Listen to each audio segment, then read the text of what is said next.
Being a pet owner is a big commitment and an even bigger responsibility. And every day, pet owners approach with questions about caring for their furry friends. On today's show, we will offer tips for caring for our pets. And as always, we are here to answer your questions. All that and more coming up on this episode of Ask the Doc, No Appointment Needed.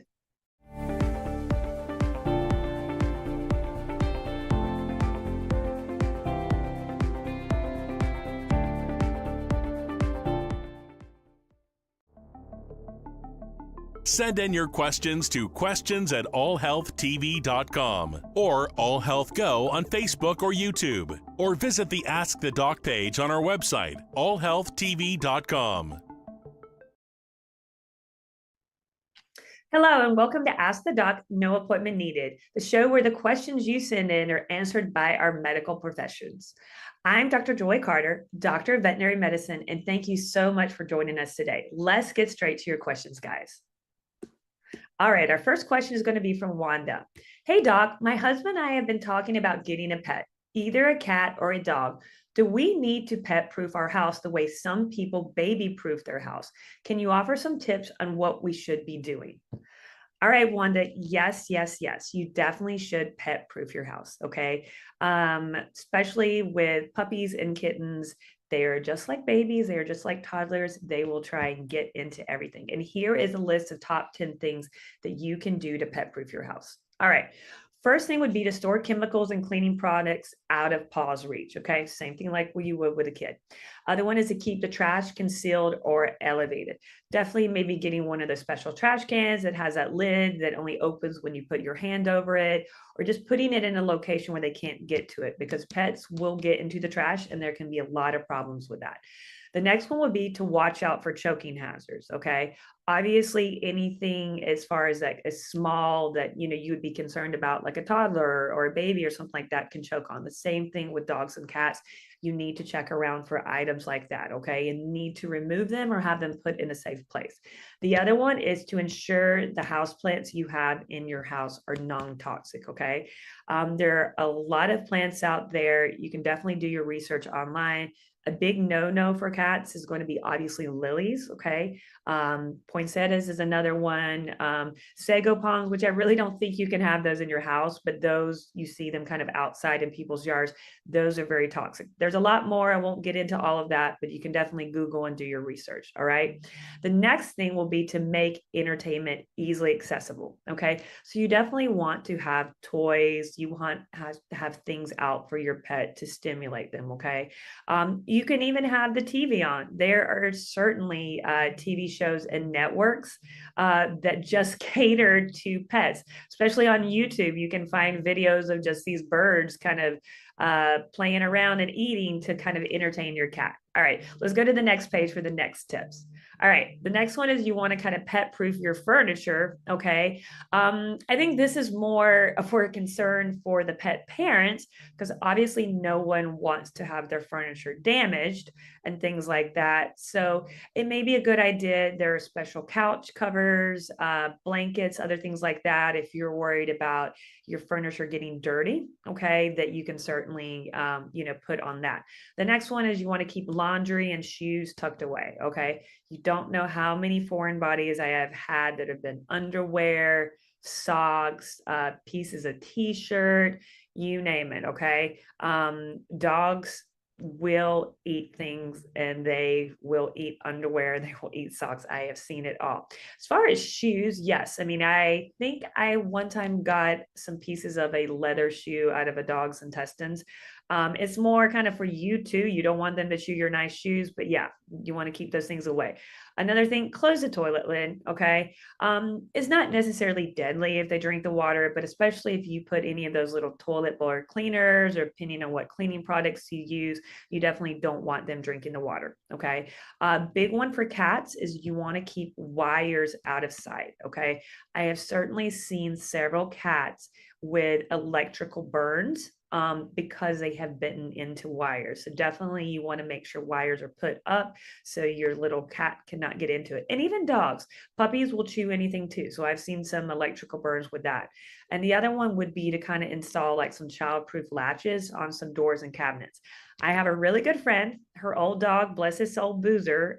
He used to open the fridge and get into the fridge. She actually had to put a lock on his fridge because he was smart enough, he knew how to do it. So never underestimate your pet. They can be pretty smart. So, all right. Hopefully, those are some good tips for you, Wanda. All right. Let's go to our next question from Jonathan. Okay. Hi, Doc. We adopted two mixed breed sisters who are so lazy. They love to lay around the house all day until I say the magic words about going out, and then they race me to the door. We try taking them to the doggy parks, but they don't play nice with other dogs. I know how important exercise is for them, but what else can I do to get them to be more active? All right, Jonathan. So if they don't get along well with other dogs, if you have a backyard, which you may or may not, that's definitely a good idea to do some fun activities with them out there. There are sometimes there it could be even going to a dog park when it's kind of like not really crowded hours, and maybe they can kind of have the dog park to themselves. And if there is another pet that comes in, you can certainly put your pet on a leash and be able to control your pet that way. I think honestly, going for walks, going, for runs with them, just getting them outside of the house, on a leash is certainly fine. And that can be enough exercise for them. Definitely, there's some things you can do to try and work with them to try and get along with other dogs, but you don't want to force it. It's something definitely that you want to take very slowly. And I always recommend if you're introducing a pet to a new pet or to another animal they've never met before, or you're just not really sure how they're going to act, make sure that you have them on a leash. Okay. That way, if anyone starts to growl, anyone starts to look like they're like, I'm not feeling this today, that you can quickly restrain them. Okay. Because the last thing you want to do is have two dogs fighting each other. I've seen so many times when owners have come in with bite wounds on themselves, bite wounds on their dogs. It's just been a disaster. All right. So good luck, Jonathan, with that. All right, so this is our next question, and this is from Dana, who is on Instagram, and she has a question about pet insurance. All right, what is the real deal on pet insurance? Is it worth it, and how does it work? All right, Dana. So yes, 100%. I recommend. And listen, unless you're very well-to-do, and if you're well-to-do, still get pet insurance. Okay, you want to save your money. All right, get pet insurance. The cost of veterinary care has gone up. Okay, and it can be very expensive. I have worked for 15 years in emergency hospitals. I know how expensive it can be. And all it takes is for your pet to get accidentally loose and for someone to hit it. Okay. It gets hit by a car. And, easily I have seen emergency room bills for pets that, had severe trauma or were very sick. I've seen it over 5, 10, I've even seen $15,000. Okay. One example would be there is kind of like a pain medication called Rimadyl. Okay. It kind of comes in a chewable, this beef flavored. I have had pets or dogs in particular that have gotten into the whole bottle of Rimadyl, and it is very, very toxic if you get it in large quantities, and you can go into kidney failure and you can die. There is a treatment for it, but that treatment is kind of like a special type of diuresis or dialysis, I guess you could say. And that treatment starts $15,000. Now, the case that I had, luckily the owner had pet insurance, okay? And their pet insurance had a limit of up to, I think, $20,000 and covered 90% of the bill. And that, makes a huge, huge difference as far as when you have a pet that has to go to the ER. Now, a lot of pet insurance will sometimes, cover routine visits. Sometimes they will cover spay, neutering, dental cleanings, all of that stuff. But I would say the main reason to get your pet insurance is for emergencies, okay? For the things that you don't plan on happening or you hope never happening, but they could happen, okay? Because those bills can be very expensive. And the last thing as a veterinarian, we don't want to have to put your pet to sleep or to try and, you make that decision because of something financial. All right. I see it way too often. I currently work at a low-cost non-for-profit clinic right now. And even there, even though our prices are a lot less expensive than other hospitals, I see so many cases where owners just are very, very financially constrained. And if they had pet insurance, a lot of these problems, could be solved as far as with the care of their pet. So yes, I recommend everybody go out there and get a pet insurance. There are so many different options online. They're very affordable. Would say on average, probably maybe $50 a month, maybe up to $100 if you're getting like a premium plan, but it's definitely something that you should budget for every month with your pet. All right, great question. Okay, so got some really good questions right now, but here is how you send in your questions so I can help you answer more. Send in your questions to questions@allhealthtv.com or AllHealthGo on Facebook or YouTube, or visit the Ask the Doc page on our website, allhealthtv.com. All right, so we just got a question from Donna, and this is from our Facebook page. And she writes, "Hi, Doc. We recently adopted a puppy and want to make sure she stays healthy. What is the recommended checkup schedule for puppies, and what should we expect at these visits?"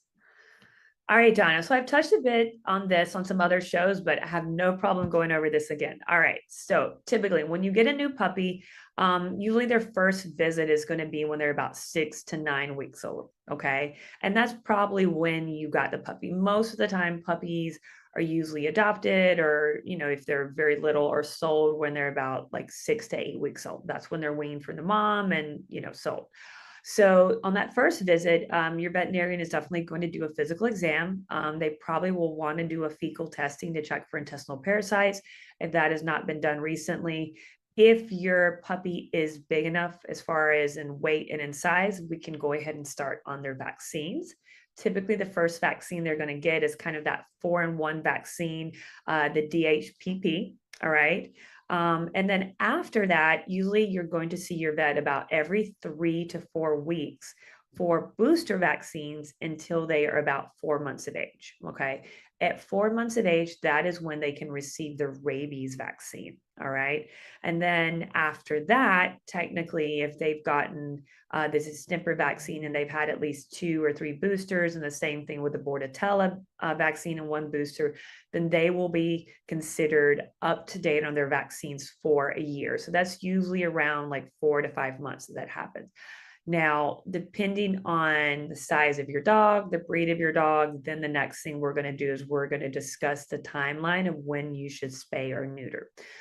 If you do have a large breed dog, we are kind of waiting a little bit to neuter them, typically until they're at least over a year old, typically. All right. As far as female dogs, the same thing. I personally still like to spay them before their first heat cycle. There can be a lot of benefits to that as far as reducing the risk of mammary tumors and things like that.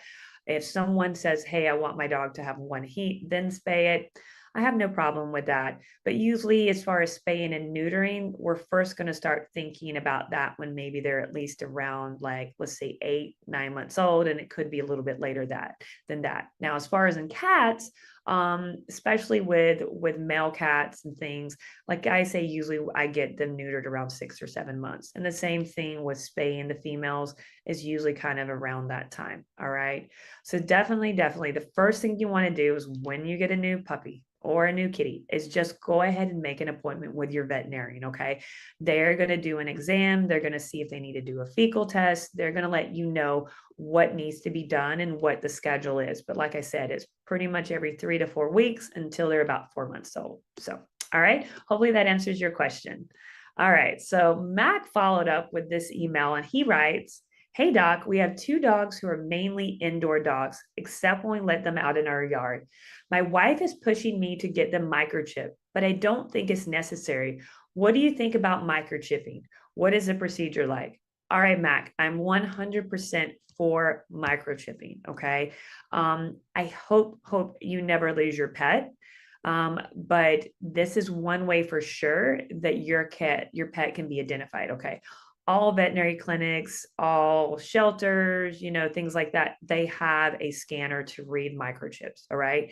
And on that microchip is going to be a number. And then it's going to pop up like a phone number as far as what company it is.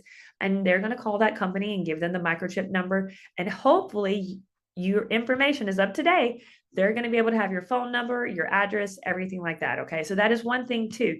When you get them microchip, make sure that you upload your information into the system. And if anything changes, your phone numbers, all this can be done online. Okay. They give you like a link to log on.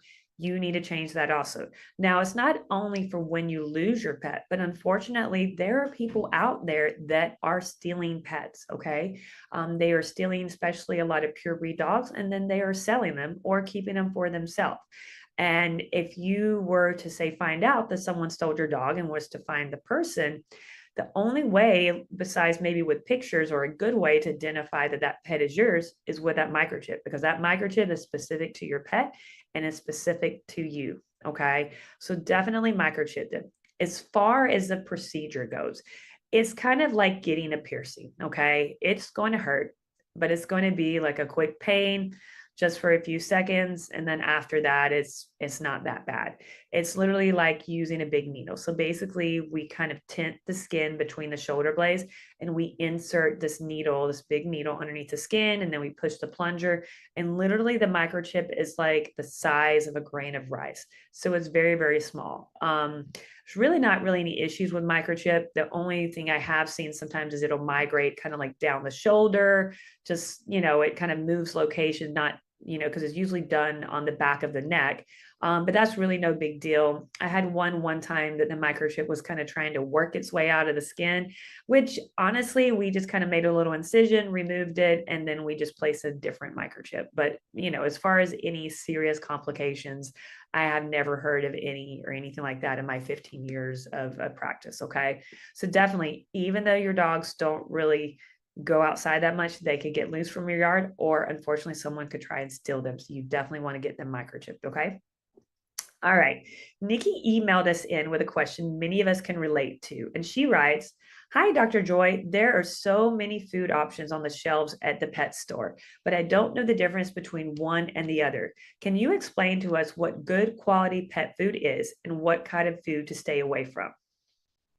All right, Nikki. So I get asked this question a lot. A lot of owners come in and they say, "Oh, I'm feeding my dog or my cat such and such food, and it's all natural and it's premium and it's the best," and yada, yada, yada. Okay. You honestly, there's so many different brands out there. You just want a good quality dog food. Okay. It doesn't have to be anything super fancy. There's a lot of advertisements on TV that are saying one dog food is better than the other. And I don't necessarily agree with that. I think it depends on your pet, it depends on their lifestyle, and it just depends on personal preference too. Okay. I will say this. One thing that I do recommend you stay away from is from raw food diets. Okay. I personally do not recommend them, just because there can be problems with E. coli, salmonella, those types of toxicity. And not only just for your pet, but for you as a human handling the food, especially if you have any immune mediated disorders or anything that causes you to have a weakened immune system, can make you more susceptible to getting these types of infection. And the same thing with your dog. Honestly, listen, your 5-pound Chihuahua is not a wolf. Okay. Maybe it was a wolf a long time ago down its lineage, but he's not a wolf now. He doesn't need to eat raw food. Okay. Good quality dog food is all he needs. Another thing I will say is grain free. Okay. Stay away from grain free diets. They are not good for dogs. The reason why is we are starting to see dogs develop heart disease, develop heart enlargement that is due to a grain free diet. And unfortunately, sometimes that heart disease can be so advanced that it's not reversible, and it can affect the quality of their life. So anybody that tells you they're feeding grain free or you should feed a grain free diet, that is 100% not true. Now, if your pet has a medical condition that requires them to be on a prescription diet, There's three main companies that usually have prescription diets. It's going to be Purina, it's going to be Royal Canin, and it's going to be Heels. Now, those companies also make regular dog food. I do think that they're very good quality. I personally feed my dog Royal Canin. And the same like my cat's on this Purina food that's supposed to help her be less allergic, but I don't know if it works or not. But anyway, but yeah, you don't need to go out and be spending tons of money on the food. You want something, like I said, that you can get good quality at a pet store. And whatever that is, that is fine. That's just, I don't have a necessarily say, hey, you need to buy this type of food or you should give your dog this type of food. Only thing I tell you guys is just stay away from raw food diets, and you definitely, diets that say grain free. Okay. All right. So we've got some really good questions so far. We want you to keep those questions coming. So if you're not sure what to do, check out this promo on how to send in your questions. Send in your questions to questions@allhealthtv.com or AllHealthGo on Facebook or YouTube, or visit the Ask the Doc page on our website, allhealthtv.com. All right. So Yoli reached out through Instagram and she writes, what is the real story behind vaccine? My cat doesn't go outside and she doesn't interact with any other animals. Is getting her vaccinated a waste of time and money? Okay, Yoli. So definitely not. I do not feel like vaccines are a waste of time and money. It's there to protect your cat and also is there to protect you. Okay. I will say this time and time again. All right. You may say your cat, you may say your dog is the sweetest, dog or cat in the world and will never bite someone, but you never know what can happen. Okay. If your pet is not up to date on rabies and they scratch someone or they bite someone, you may be forced to quarantine your pet, okay, at a veterinary office or at the shelter or animal services and quarantine them for 10 days. And you will be financially responsible for that. All right. And also, too, if your pet has never been vaccinated for rabies, then the person who got bit or scratched may be forced to get a rabies vaccine. And that is a cost as an owner that you may have to pay for. Okay. Now, as far as, the other vaccines that we typically give to cats, the main one is called the feline distemper or the FVRCP vaccine. I definitely recommend getting that vaccine. Okay. Unfortunately, a lot of the diseases that this vaccine protects against can be deadly.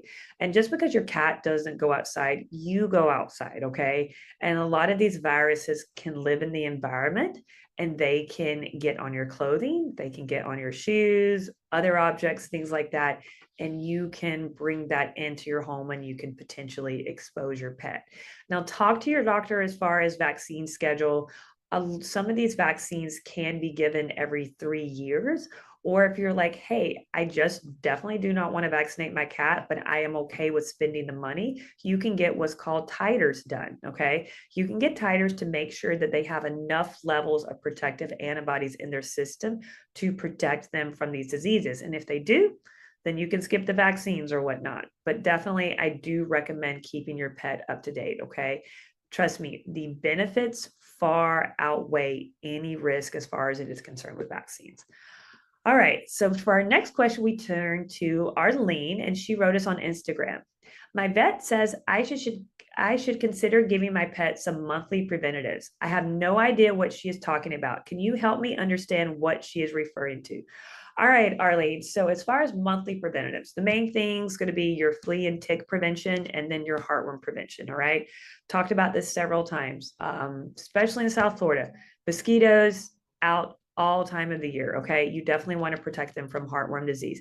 And the same thing from flea and ticks. Fleas and ticks can carry deadly diseases that can make your pet very sick. It's not just, oh, my pet's going to be scratching or they'll break out with a rash, type of thing. There can be diseases that are deadly. There are a lot of new preventatives out there on the market. A lot of them kind of are like one and they like pill or one chewable and they cover everything. They cover flea, tick, heartworms. They do deworming. Some of the cat preventions can even kill ear mites. If a cat has, like, say, scabies or a dog has demodectic mange, you can even use it off-label for treatment for that. They have now heartworm injections that I think last 6 months, and there's another one that's 12 months, Pro Heart. I heard recently another company, Brevecto, is making like an injectable flea and tick medication that can last 6 months, is what I heard. So there are a lot of different options out there, Arlene, okay? Preventatives are not a big money maker for your vet. Okay. We're not doing crazy markup on these, but they definitely are super, super important for your pet. Okay. I have seen the consequences way too many times. And I mean serious consequences to the point of having to euthanize a pet. Okay. Because of serious disease caused by some flea or tick-borne, parasite.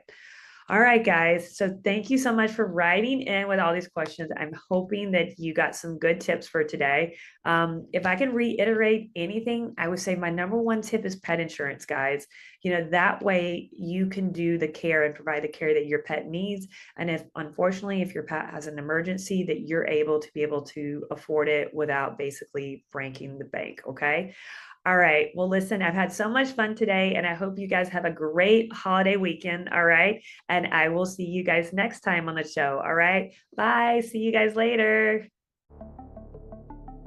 Send in your questions to questions@allhealthtv.com or AllHealthGo on Facebook or YouTube, or visit the Ask the Doc page on our website, allhealthtv.com.